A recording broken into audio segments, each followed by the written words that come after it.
В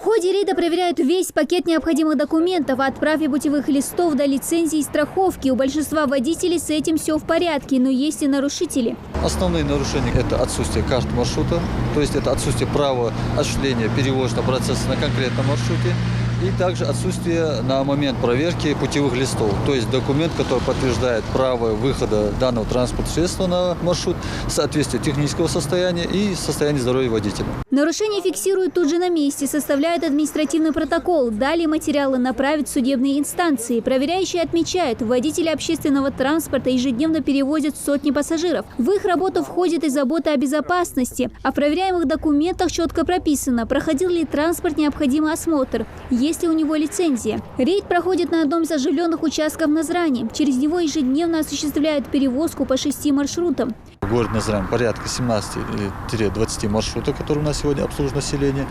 Очень много есть жалоб, нареканий со стороны пассажиров. Это все, конечно, аккумулируется, это видят все. Поэтому наша задача реагировать на эти ситуации. В основном нарушения бывают изложены в пассажирских обращениях. Это техническое состояние транспортных средств, которые задействованы в перевозочном процессе. Опять же, повторюсь, задача выявить, приостановить деятельность или же принять какие-то административные решения, меры.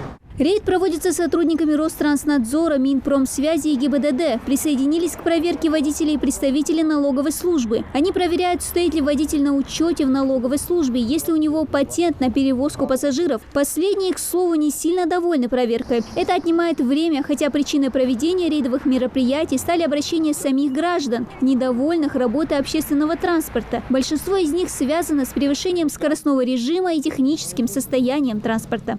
Законодательная база, она четко отрегламентировала данное направление проведения рейдовых мероприятий.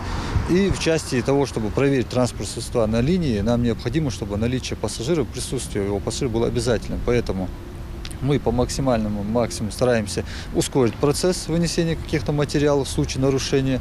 Ну и чтобы пассажир более адекватно относился к нашей работе. Хочу сказать, что у каждого есть своя работа, водитель осуществляет свою деятельность, мы выполняем свои задачи. Поэтому, если же не будет, конечно, нарушений в республике, наши мероприятия будут проводиться, так сказать, в более расширенном формате, то есть оттягивать можем периоды. Но в связи с наличием множества нарушений нам приходится наши мероприятия проводить в еженедельной основе.